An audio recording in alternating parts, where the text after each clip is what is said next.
हाँ, फर्जी दुकानदार सर राहुल गांधी आए और उन्होंने उसी का नाम बिहार में जो जातिगत जनगणना हुआ है उसे उन्होंने फेक बताया है।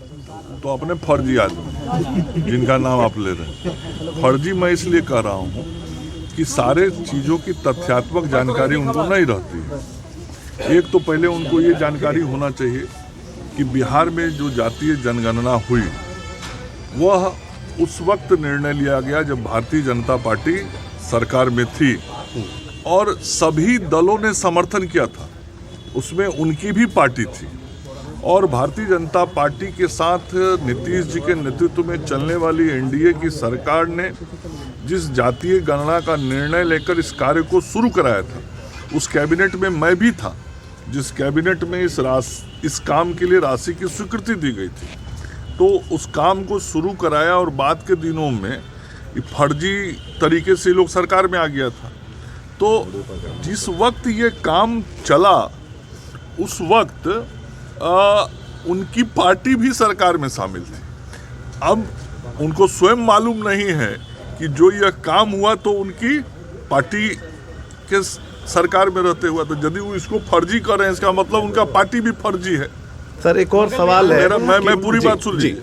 यदि वो इसको फर्जी कह रहे हैं तो इसका मतलब कि उनकी ही पार्टी सरकार में थी, पार्टी भी फर्जी है।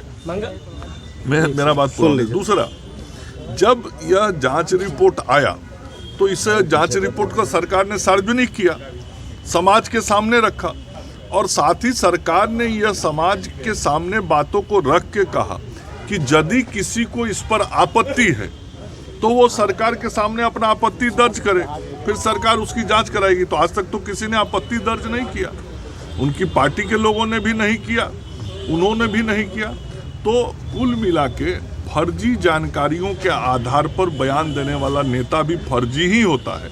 इसलिए राहुल बाबू फर्जी जानकारी के आधार पर फर्जी बयान दे रहे हैं। हम लोगों के नज़र में वो नेता भी फर्जी ही हैं। अच्छा, ये मांझी जी कह रहे हैं कि दिल्ली में टिकट नहीं मिला, झारखंड में नहीं मिला, बिहार में अपना औकात बता दें और रोहिणी जी को का ऑफर भी मिल रहा है। सभी हमारे सम्मानित जो एनडीए के नेता हैं, आप लोगों को उसकी चिंता नहीं करनी है। हमारे जो सभी सम्मानित एनडीए के नेता हैं वह केंद्रीय स्तर पर बैठते हैं, सब बात होती है और सब निर्णय होते हैं। महागठबंधन के नेता कर रहे हैं डूबती नैया को पार लगाएंगे मांझी जी को। अच्छा बताइए ना, डूबती नैया उनका ना है।